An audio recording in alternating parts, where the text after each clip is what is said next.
nkeneye ubufasha.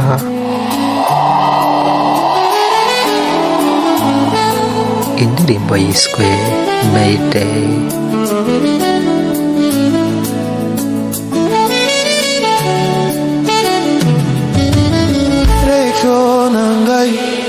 Rachel mukundwa, ndacyagushakisha kugira ngo byibura bwa rimwe uhagarike uyu mutuzo uri mu mutima wanjye.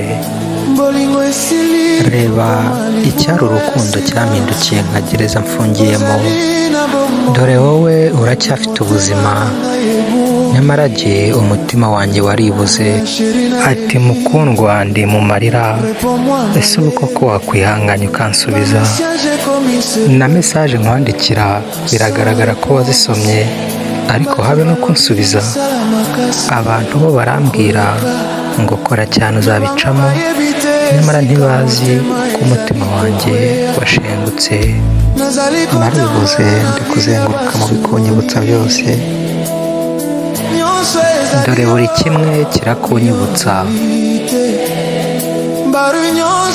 Imihanda yose iravuga izina ryawe, nyamara kuri telefone uratuje habe no kumvugisha. Ati ubu sinshobora gusinzira no guhumeka byanze, kubera ko izina ryawe riri gusakuza cyane mu mutima wanjye. Ati nakomeje kugerageza gushaka amahoro, nyamara amahoro nawe yaranyanze inshuro zose nagerageje. Mukundwa Rachel, kuva ubwo ndi gushaka ubufasha, gerageza wumve uburibwe ndi gucamo. Mama, ubuzima bwarankomeranye kuva ubwo Rachel yansigaga. Rachel rukundo rwanjye, kuva wagenda umutima wanjye warashengutse, na roho yanjye yirirwa gushakisha ahantu hose. Rukundo rwanjye, nyereka byibura ikimenyetso kimwe, mbabarira unyumve kuko mbayeho ubuzima bwo kwirirwa nihishahisha. Ibibazo birirwa bambaza nimba twaba twaratandukanye bimaze kuba byinshi, nyamara jye nakomeje gufunga umunwa wanjye. Ati ikindi kandi ndi gupfira imbere, ndi kurira amarira ntasohoke, kuko amaso yanjye yanze kongera kurira ukundi. Urukundo rwari rundimo rwarigendeye nk'uko ikirahure kigenda gisaduka gake gake. Urukundo rwarampunze rujya kure cyane, kandi Rachel ni wowe watumye urukundo rujya kure bigeze aha. Mfite imbaga y'abantu ariko kandi ndi jyenyine, kuko kuba udahari ntabwo bindyoheye na busa. Sinshobora gusinzira no guhumeka byanze, habe saa sita habe nijoro umutima wanjye uraguhamagara. Nimba uri kunyumva, gerageza wumve ukomerewe mukundwa Rachel.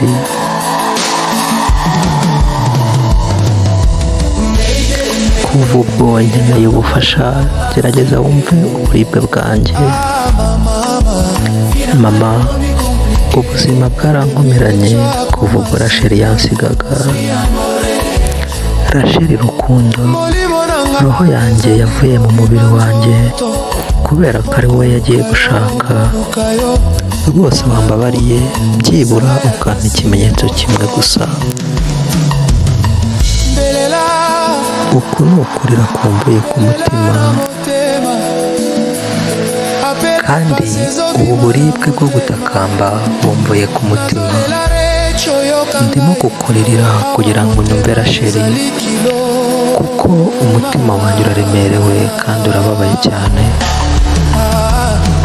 Rachel mukundwa, ndababaye cyane pe, kubera ko aho njya hose buri wese arakumbaza ngo ese uracyari kumwe nawe, ariko jye ngakomeza nkicecekera, kuko ni ukuri biragoye kuvuga aho urukundo wari warampaye rwaba rwararengeye, nyamara nkaba nsigaye hano jyenyine. ndacyakomeza kugushakisha nubwo imihanda isa nk'ifunze, kubera ko igihe kizagera nawe ungirira umutima. Nubwo meze nk'aho isi yantaye, ariko ahantu hose uzajya ntabwo uzigera ubona umuntu ugukunda nk'uko ngukunda, kuko urukundo rwanjye ari urw'ukuri kandi ntabwo rusabiriza. Umutima wanjye ntusoma namba, kuko nkeneye ubufasha bwawe. Gerageza wumve agahinda kanjye. Mama, umutima wanjye waribuze kuva ubwo Rachel yansigaga. Rachel rukundo, uku ni ukurira kumvuye ku mutima, ni ukugutakamba kuvuye ku mutima, kuko ndi kugushakisha rukundo, kuko nkeneye ubufasha bwawe. Gerageza wumve uburibwe bwanjye. Mukundwa mama, ubuzima bwarankomeranye kuva ubwo Rachel yansigaga. Rachel rukundo.